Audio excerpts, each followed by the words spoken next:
सभी माताएं बहनें भाई बंधुओं को मेरा नमस्कार। ब्रजनारी चैनल में आपका स्वागत है। दोस्तों, आज मैं आपको बैकुंठ चतुर्दशी जो कि कार्तिक शुक्ल पक्ष को आती है उसकी कथा सुनाने जा रही हूँ।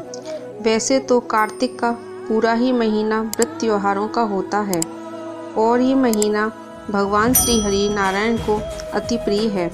इस माह में दीपावली, धनतेरस, गोवर्धन पूजा मुख्य रूप से की जाती है, लेकिन ये त्यौहार हम पृथ्वीलोक पर मनाते हैं। और बैकुंठ चौदस जो कि ऐसा त्यौहार है जो दीपावली से भी बड़ा माना जाता है। बैकुंठ चौदस का दिन देवताओं का दिन होता है। इस दिन देवलोक में दीपावली मनाई जाती है, यानी कि बैकुंठ में, तभी तो इसका नाम बैकुंठ चौदस है। इस दिन सभी देवता बैकुंठ में दीपावली मनाते हैं, क्योंकि इस दिन भगवान विष्णु, माँ लक्ष्मी पृथ्वी का भ्रमण करके बैकुंठ पहुँचे थे। इस दिन तुलसी माँ की 108 फेरी लगाते हैं और पूजा करते हैं। पूजा शुरू करने से पहले हमें बैकुंठ चौदस की कथा सुननी चाहिए, जो कि इस प्रकार है। एक बार भगवान विष्णु महादेव शिव का पूजन करने के लिए काशी गए। वहाँ मणिकर्णिका घाट पर स्नान करके उनके लिए उन्होंने 1000 स्वर्ण कमल पुष्पों से भगवान विश्वनाथ की पूजा करने का संकल्प लिया। अभिषेक करने के बाद जब विष्णु जी पूजा करने लगे, तब शिव भगवान ने उनकी भक्ति की परीक्षा लेने के उद्देश्य से एक कमल पुष्प कम कर दिया। भगवान श्री हरि को पूजन का पूरा सामन करने के लिए 1000 पुष्प चढ़ाने थे। एक पुष्प की कमी देखकर उन्होंने ऐसा सोचा, मेरी आँखें भी तो कमल के समान हैं, मुझे मेरी आँखों के कारण ही कमल नयन और कुंडली काक्ष कहा जाता है। यह सोचकर भगवान विष्णु अपनी एक आँख चढ़ाने के लिए तैयार हो गए। विष्णु भगवान की अपार भक्ति से प्रसन्न होकर देवाधिदेव महादेव वहाँ प्रकट हो गए और बोले, हे विष्णु, तुम्हारे समान संसार में मेरा कोई दूसरा भक्त नहीं है। आज की यह कार्तिक शुक्ल चतुर्दशी अब बैकुंठ चतुर्दशी कहलाएगी और इस दिन का व्रत करके जो मनुष्य पहले आपका पूजन करेगा उसे बैकुंठ लोक की प्राप्ति होगी। भगवान शिव ने आज के ही दिन भगवान विष्णु को करोड़ों सूर्य की चमक के समान सुदर्शन चक्र प्रदान किया था। कहा जाता है, आज के दिन बैकुंठ के द्वार खुले रहते हैं। यदि कोई व्यक्ति पूरे विधि विधान से बैकुंठ चतुर्दशी व्रत व पूजा करता है, वह अपना स्थान बैकुंठ में सुनिश्चित कर लेता है। चलिए अब आपको हम बैकुंठ चतुर्दशी की दूसरी कथा सुनाते हैं। प्राचीन समय में उज्जैन में धनेश्वर नाम का एक ब्राह्मण रहता था। वह रस, चमड़ा और कंबल आदि का व्यापार करता था। वह वेश्यागमन, मदिरापान आदि बुरे कर्मों में लिप्त रहता था। वह रात दिन दुष्कर्म करता था, इसलिए वह व्यापार करने के लिए नगर नगर घूमता था। एक दिन वह व्यापार करने के लिए घूमता हुआ महेशमतीपुरी में जा पहुंचा, जो कि राजा महेश ने बसाई थी। उस समय कार्तिक मास चल रहा था। वहां नर्मदा नदी के किनारे कार्तिक मास का व्रत स्नान करने वाले बहुत से लोग अनेकों गांवों से वहां स्नान करने के लिए आए हुए थे।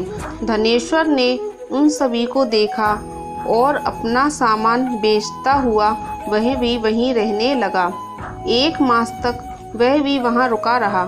वह प्रतिदिन वैष्णवों के मुख से भगवान विष्णु के नाम का कीर्तन सुनता रहा तथा उनसे बातचीत भी करता था। वह कार्तिक मास की व्रत पूजा व उद्यापन विधि और जागरण भी देखता रहा कि कैसे सभी व्रती ब्राह्मणों व गायों को भोजन करा रहे हैं और उनको दक्षिणा आदि भी दे रहे हैं। उसने नित्य प्रति भगवान शंकर की प्रसन्नता के लिए होती हुई दीपमाला भी देखी। त्रिपुर नाम के राक्षस के तीनों पुरों को भगवान शिव ने इसी तिथि को जलाया था, इसलिए शिव भगवान के भक्त इस तिथि को दीपोत्सव मनाते हैं। इस प्रकार नर्मदा नदी के तट पर रहते हुए पूरा 1 मास बीत गया, तो एक दिन अचानक ही एक काले सर्प ने उसे डस लिया, जिससे वह कष्ट के कारण जमीन पर गिर गया। उसकी दशा देखकर वहाँ के सभी भक्तों ने उसे चारों तरफ से घेर लिया और उसके मुख में तुलसी दल मिश्रित जल के छींटे देने लगे। जब उसके प्राण निकल गए तब यमदूतों ने आकर उसे बांध लिया और कोड़े बरसाते हुए यमपुरी में ले गए। तब यमराज ने अपने प्रेत सेनापतियों को आदेश दिया कि धनेश्वर को कुंभीपाक नामक नरक में डाल दो। परंतु जैसे ही प्रेत सेनापतियों ने धनेश्वर को कुंभीपाक नरक में ले जाकर गर्म तेल के कढ़ाई में डाला तो वह कुंड शीतल हो गया। यह देखकर सभी दूत चकित रह गए और उन्होंने यह घटना यमराज को बताई।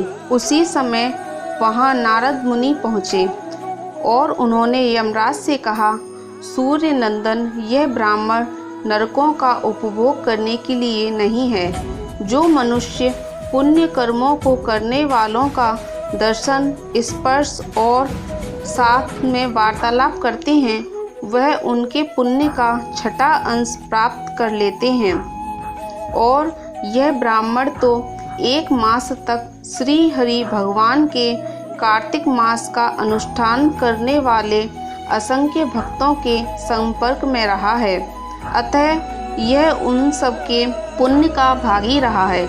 इसलिए यह यक्ष की योनि में रहेगा और पाप भोग के रूप में सब नरकों के दर्शन मात्र ही करेगा। तब यमराज ने नारद जी के कहे अनुसार धनेश्वर को सभी नरक दिखाने की आज्ञा दी और उसके पश्चात उसे यक्षलोक में भेज दिया गया। वहां जाकर धनेश्वर को यक्षलोक का राजा बना दिया गया और वहीं धनेश्वर कुबेर के अनुचर धनक्षय बनकर प्रसिद्ध हुआ। हे प्रभु, जैसे आपने धनेश्वर को सभी पापों से मुक्त किया, उसी प्रकार इस कथा को सुनने, पढ़ने अथवा कहने वाले सब पर अपनी कृपा बनाए रखना। दोस्तों, ये थी बैकुंठ चतुर्दशी व्रत की कथा। अगर आपको कथा पसंद आई हो तो लाइक एंड शेयर करिएगा और चैनल पर पहली बार आए हैं तो सब्सक्राइब करके बेल आइकन को प्रेस करके ऑल पे सेट कर लीजिएगा, जिससे कि आने वाली वीडियो की नोटिफिकेशन आपको मिल जाए। वीडियो को पूरा देखने के लिए धन्यवाद। जय श्री राधे कृष्णा।